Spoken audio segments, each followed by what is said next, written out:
Eu tô indo viajar, mas não podia deixar de comentar as notícias hoje que nós temos nos jornais. Aliás, uma série de notícias muito ruins para o Brasil e para o governo Bolsonaro. A economia, o crescimento da economia, o baixo crescimento da economia, que as pessoas já estão chamando do PIBinho do Bolsonaro. Pois é, o PIB do Bolsonaro conseguiu ser menor do que o PIB do Michel Temer. Nos 2 anos passados, 17 e 18, o PIB subiu 1,3%. Agora com Bolsonaro, 1,1%. É um dos menores aí da série histórica mais recente que nós temos. Isso porque eles estavam prometendo que iam fazer a economia bombar.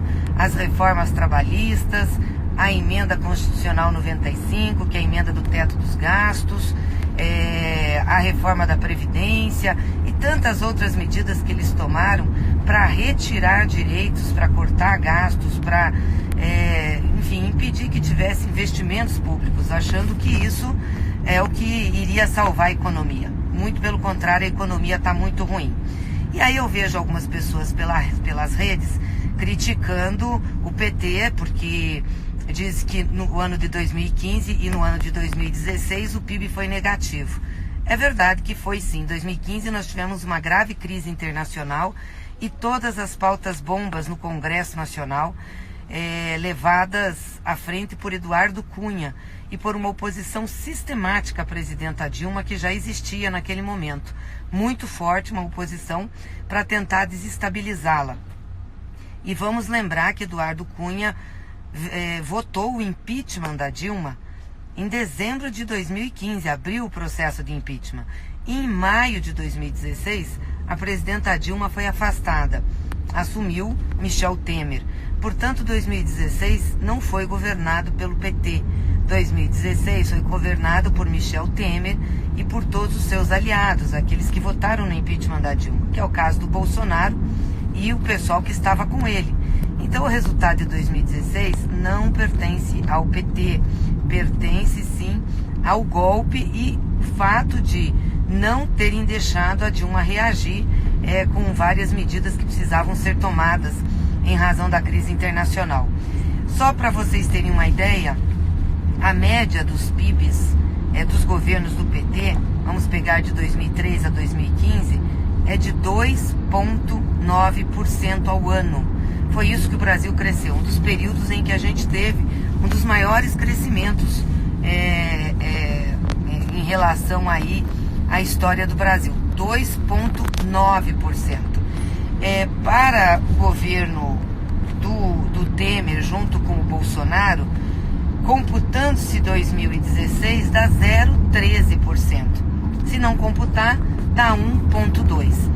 Esse pessoal dizia que era só tirar a Dilma, que era tirar o PT, que tudo ia se resolver, que era votar a emenda do teto, que era fazer a reforma trabalhista, que era cortar os gastos, que isso ia acertar a vida do país. Assim também como a reforma da Previdência. Lá se vão quase 5 anos que o PT não governa mais e o que eles têm entregado ao país é só retrocesso.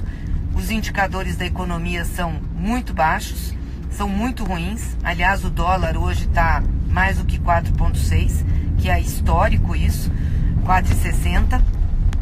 A bolsa, que é o referencial deles, também tem caído. E o PIB com esse resultado. Mas não é só isso, a vida do povo está muito ruim. As pessoas voltaram a ter dificuldades de sobrevivência. A fome voltou no Brasil. No interior, as pessoas voltaram a comer. No interior e na periferia das grandes cidades, as pessoas mais pobres voltaram a ter que fazer mistura de água com farinha, porque não tem leite, porque não tem alimento. O Bolsa Família está represado. Hoje tem uma notícia no jornal, no estado de São Paulo, dizendo que para o Nordeste foi liberado um número de bolsas de apenas 3% a mais, quando na realidade precisava 50% a mais, que é uma das regiões com mais problemas que nós temos, em relação à fome e à pobreza. Então o governo não tem essa preocupação, está segurando as aposentadorias, está segurando os benefícios do INSS. Essas pessoas, na maioria das vezes, pedem benefício ou aposentadoria de até um salário mínimo. Então nós estamos falando de gente muito pobre. O desemprego continua na casa dos 12 milhões, não tem preocupação com a saúde, com a educação, é sempre corte nos gastos, estamos sem investimento público, não tem como fazer desenvolvimento, pessoal, se não tiver investimento. E quem puxa o investimento privado é o público. Em nenhum país o privado sai investindo sem ter segurança de que o Estado vai investir também, que vai ter contrapartida. É assim que acontece. E o que nós estamos vendo é que tudo isso está represado. Hoje o presidente da Câmara, Rodrigo Maia, fala que é importante o gasto público para o desenvolvimento. Ótimo, que bom, Rodrigo Maia. Então coloque para votar aquela emenda constitucional que revoga a emenda do teto dos gastos. Porque aí nós vamos ter condições de investir e nós vamos ter condições de ter políticas sociais, de ter gastos com programas sociais que são importantes, né? Bom, não bastasse tudo isso, essa tragédia para o governo do Bolsonaro, que disse que ia fazer acontecer, ele e o Paulo Guedes.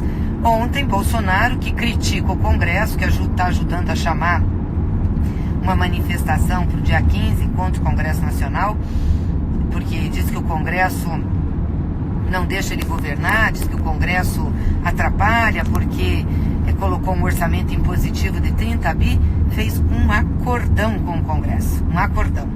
O Centrão, o pessoal da direita, o dito Centrão, que é a direita, manteve o veto dele contra o orçamento impositivo, contra dar recurso para o relator e, em troca disso, ele está mandando um projeto de lei que vai ser votado na semana que vem, em que coloca dinheiro para o relator, dividindo entre Senado e Câmara.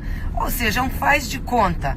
Mantém o veto, ele fala grosso, faz manifestações e depois manda dinheiro através de um projeto de lei que fica tudo como estava. Então, esse tipo de bravata, esse tipo de posição do presidente da República é muito ruim. É de desestabilização e, mais do que isso, é de mentir para a população. Porque se ele não queria que tivesse o orçamento impositivo, por que ele vai mandar um outro projeto de lei dando dinheiro para a Câmara? Então ele consegue fazer com que mantenha os vetos e manda um projeto de lei distribuindo dinheiro, que como se fosse o acerto por ter mantido o veto. Isso é muito ruim. Então, Bolsonaro é um homem que faz acordo às escondidas, o que é pior. Fala que não faz, ataca o Congresso, ataca as instituições e vai lá e faz acordo com essas instituições. E ontem um vexame total, ele na frente do Palácio do Alvorada, com um cara da área, um cara que foi lá fazer, se vestiu de presidente, enfim, cômico, e distribuir bananas para os jornalistas. É uma ofensa para os jornalistas, mas também é uma ofensa para o povo brasileiro. O povo que está passando fome, que não tem condições de comer banana. Mas ele fazer um negócio desse, não se dá o respeito, não se dá o respeito de cargo de presidente. O Brasil sofrendo com tantas dificuldades e ele fazendo esse tipo de coisa. Gente, nós temos que lutar, não dá para esmorecer não. Nós vamos ter agora, nesse final de semana, as comemorações do 8 de março. Todas as mulheres, as ruas, as manifestações. Vamos apoiar em todos os lugares para que sejam manifestações fortes, que peguem o respeito, o direito das mulheres, mas também o resgate da democracia e dos direitos no país. Vamos ter dia 14 atividades em memória da Marielle. Nós queremos saber quem matou Marielle, porque essa família que está no Planalto ainda está envolvida com milícias. E no dia 18 de março, uma grande manifestação no Brasil, com as centrais sindicais, com as entidades, com os movimentos populares, tá bem? É isso, gente. Só para deixar registrado para vocês esse resultado do Produto Interno Bruto brasileiro, que é um vexame. E quero lembrar, essa gente era que dizia que bastava tirar a Dilma, tirar o PT, aprovar as reformas, tudo ia melhorar. Ou seja, eles fizeram tudo isso, aprovaram as reformas, tiraram o direito do povo e nada está melhorando. As coisas estão piorando. Portanto, essa receita neoliberal que o Bolsonaro está implantando no país não vai dar certo. Se 2019 já está assim, que não tinha coronavírus, imagine em 2020. não tem condição de dar certo, não tem condição da economia prosperar. E quem vai sofrer com isso, infelizmente, é o povo brasileiro. Por isso nós temos que lutar, gente, resistir, avançar, nós temos que derrotar esse governo. Um abraço para vocês, um bom final de semana e boas manifestações no 8 de março.